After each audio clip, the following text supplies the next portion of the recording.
그치? 자, 자기 부작이 되죠. 부작이 되고요. 묵인도 돼요. 묵인으로도 된다. 나머지 똑같습니다. 다음 페이지. 자, 여기 보시면 빨간색으로 휘공갈자가 외포, 겁을 먹어서, 외포는 겁입니다. 묵인함을 이용하여, 묵인 동그라미, 재물을 탈취해가는 경우도 공갈죄가 된다. 자, 밑에 판례 가볼까요? 별표 칩니다. 별표 칩니다. 사기죄가 똑같다 그랬어요. 처분행위가 존재해야 되고요. 처분행위라고 하는 것은 자기, 부작이 모두 가능하다. 옆에 빨간색으로 묵인 동그라미. 그쵸? 방금 말씀드렸지? 묵인하고 있는 동안에 탈취하는 경우도 공갈로 볼 수 있다. 자, 올라가 볼게요.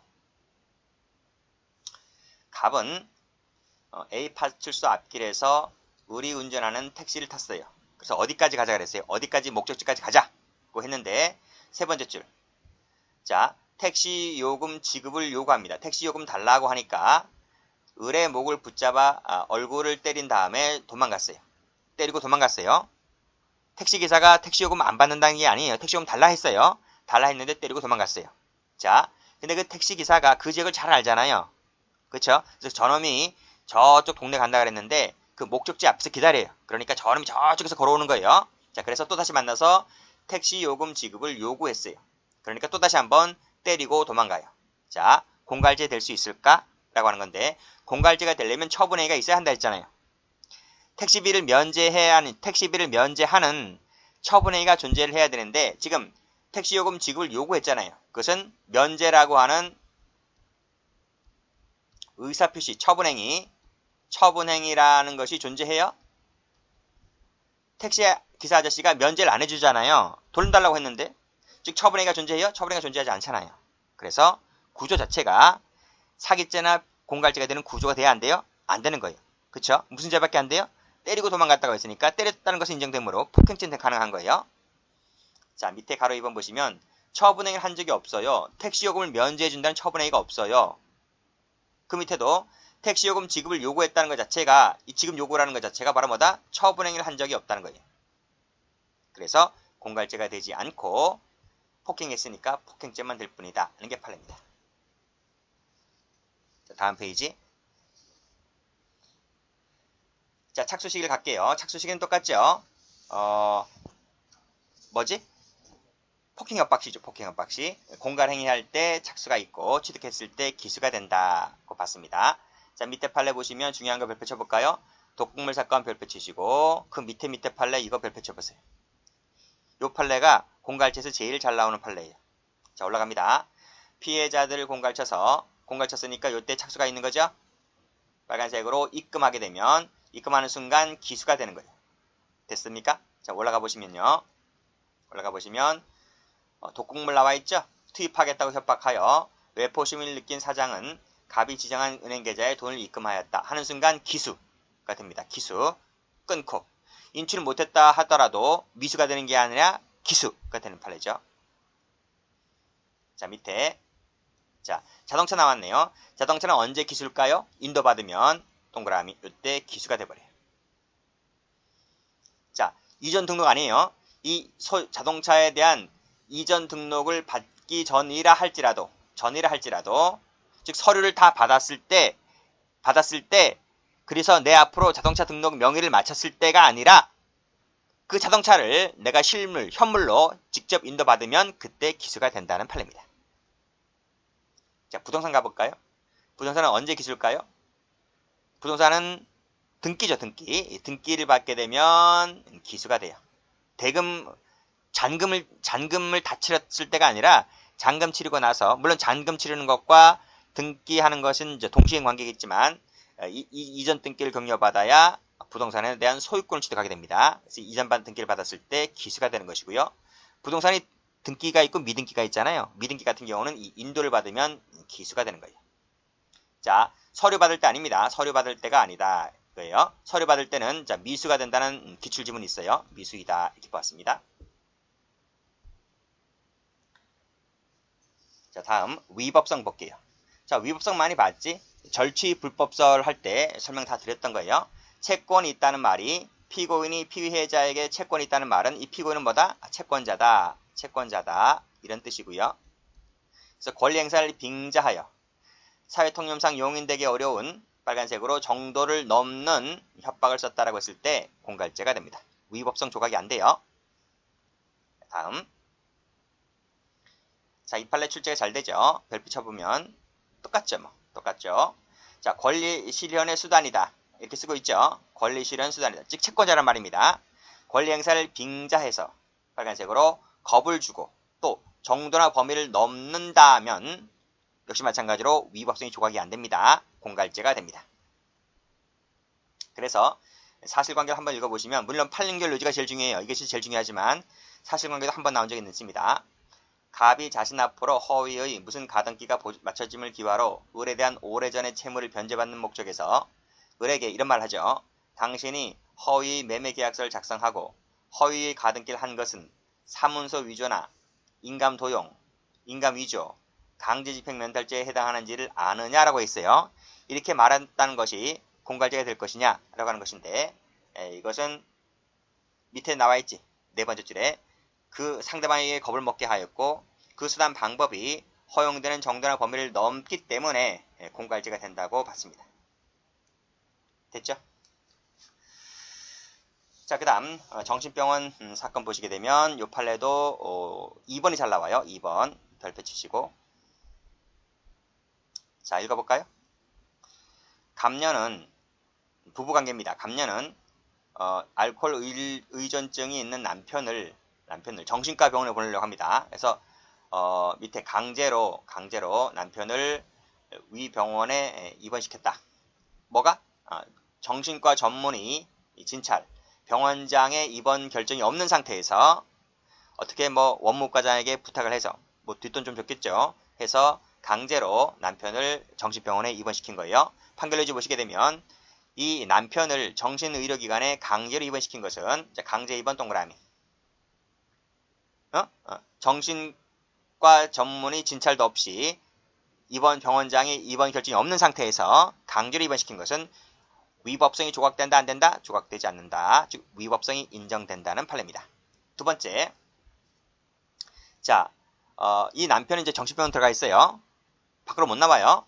그래서 밖에 있는 감녀가 남편의 승낙 없이 남편의 인감으로 인감 개인 신고서를 작성하여 관할 동무서에 제출하였다. 자, 을은 그 남편의 의사에 반하여 남편이죠, 남편은 그 의사에 반하여 5개월 동안 정신병원에 입원해 있으면서 감녀에게 수차례 걸쳐 퇴원시켜 요청하였는데도 불구하고 계속 거절당합니다.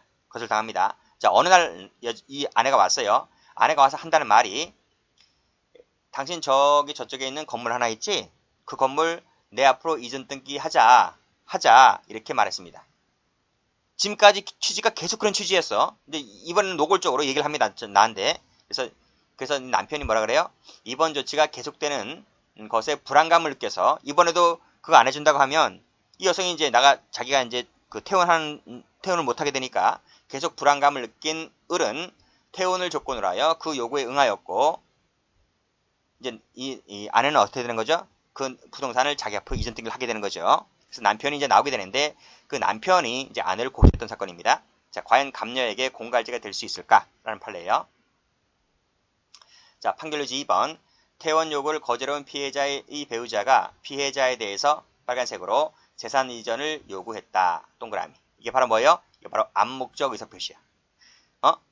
너가 나한테 이거 안 해주면 나 너 퇴원 안 시켜줄 거야. 라는 것을 포함하고 있다는 거죠. 그래서 남편이 겁을 먹게 되고 응해주게 되지. 그랬을 때 그 수단 방법이 사회통념상 허용되는 정도나 범위를 넘는 것이기 때문에 위법성 인정되어서 공갈죄 성립을 인정했던 판례입니다.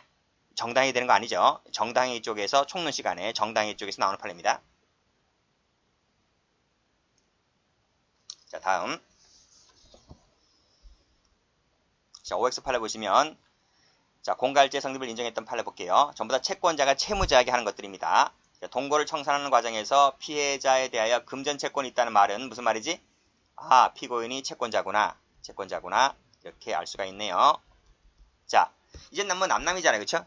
그래서 이 남자가 여성한테 용인되기 어려운 정도를 넘는 이 협박을 써요. 협박을 쓰게 되면 그것이 공갈죄가 돼요. 자, 밑에 2번. 피고인이 을로부터 피해자 갑에 대한 외상대금 채권 회수를 의뢰받았다. 그러면 이 을이 누구죠? 을이 채권자죠. 채권자로부터 외상대금 채권 회수를 의뢰받은 거예요. 그러니까 해결사지, 해결사가 됩니다. 돈 받아, 남에게 못 받은 돈을 받아주는 그 해결사들 있죠? 그치? 그러면서 채무자에 가서 뭐라 그래요? XX라고 욕을 하고, 죽어볼래? 라고 욕을 하고, 멱살 잡아 흔들죠? 그러면서 어떻게 합니까? 겁 동그라미 주어서 돈을 받게 하였다면 공갈죄가 된다. 즉, 채권자가 이렇게 애들 시켜서 돈 받아오게 되면 이 자체가 공갈죄가 되는 거죠. 3번입니다. 손해배상 채권이 있다는 말이 무슨 말이죠? 채권이 있다는 말은 아하, 이 사람이 피고인이 채권자구나, 이렇게 알 수 있겠네요. 자, 밑에 이에 응하지 아니하면 수사기관에 신고할 듯한 태도를 보여서 상대방이 어떻게 됩니까? 겁을 먹죠. 겁을 먹어서 돈 350을 챙기게 되면 공갈죄가 되죠. 자, 밑에 4번. 자, 그 계약을 취소하지도 않고서 전매 차액을 받아낼 속셈으로 피해자를 채권자가 어떻게 합니까? 협박을 해버리죠. 그랬을 때 공갈죄가 되고요. 역시 권리행사의 빙자에서 협박 동그라미, 폭행 동그라미에서 돈 뜯어가면 공갈죄가 되고요. 그 다음 탈세 사실을 고발한다는 말을 하게 되면 얼마나 겁을 먹겠어요. 탈세 사실을 국세지 고발한다고 하는데 겁을 먹죠. 돈을 뜯어가면 공갈죄가 됩니다. 자, 다음 2번을 볼게요. 그 다음 페이지 볼게요. 자, 국가안전기획부 직원, 옛날에 안기부라 했어. 안기부. 지금은 국정원이죠. 자, 안기부가 처음이자 마지막으로 나옵니다. 세무 쳐볼게요. 안기부라고 외우세요. 안기부. 안기부가 어떻게 했습니까? 담임 선생님의 부탁을 듣고 채무자에게 찾아가요. 채무자에 찾아가면서 돈을 독촉하는 과정에서 다소 위협적인 말을 하였다 했을 때 이것은 공갈죄가 되지 않는다는 판례입니다. 됐고, 자, 2번도 잘 나오죠? 자, 피고인 등이 비료를 매수하여 시비한 결과, 비료를 샀어요. 농부가 비료를 샀어요. 그래서 시비, 밭에다 뿌렸다는 거야. 뿌려서 딸기 묘목, 사과나무 묘목이 고사, 즉 말라 죽었다는 겁니다. 그래서 화가 엄청나게 나죠. 그래서 비료를 생산한 회사를 찾아왔어요. 찾아와서 손해배상을 요구하면서 뭐 했습니까? 욕설세모, 시위할 듯한 태도 세모를 보인 것만으로는 이것은 손해배상 청구권에 기한 것이기 때문에 공갈로 볼 수가 없다. 그리고 상대방이 겁을 먹을 만한 위치도 아니기 때문에 공갈죄 성립을 부정했던 판례입니다. 자, 그 밑에 자, 건축 허가 조건에 위반되게 건물을 지었습니다. 그럼 어떻게 되지? 건축 허가 조건에 건물을 지으면 건물 부셔야 돼. 아시겠어요? 민법상. 근데 합의는 가능해요. 일조권 침해를 건축 허가 조건이 위반되게 했으니까 일조권이 침해되겠죠. 그래서 어떻게 했습니까? 일조권 침해를 이유로 인해서 합의금을 받아내는 것은 용인되는 범위를 넘지 않는 것이다. 민법상 허용되는 겁니다. 이런 것은 공갈죄가 되지 않는다고 봤어요. 자, 그 밑에 실제상의 평수에 따른 공사금 지급을 요구하면서 그렇게 하지 아니하면 내 구청장에게 진정할 거야. 진정세무칩니다. 그리고 설명 나중에 할게요. 자, 매도 대금을 더 주지 아니하면 내가 징역 가는 한이 있더라도 어떻게 하겠다. 치료비를 요구하고 응하지 아니하면 내 무고죄라 고소해버리겠다. 고소세모. 여관을 명도해 주던가 명도소송 비용을 내놓지 아니하면 내가 고소해버리겠다. 이렇게 고소 나오죠. 징역 가는 한이 있더라도 뭐뭐 하겠다. 안 해주면 진정해버리겠다. 이런 말 있죠. 그쵸? 몇 번부터지? 4번부터인가? 4번부터 쭉 묶을까요? 쭉 묶어서 몇 번까지지? 7번까지인가요? 7번까지 묶어. 자, 요런 판례는 총론 교재 가면 정당행위라고 봤어.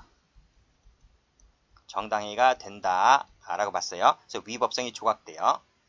당연하지. 채권자가 채무자한테 가서 돈을 안 주는데 너 언제까지 해줄 거야?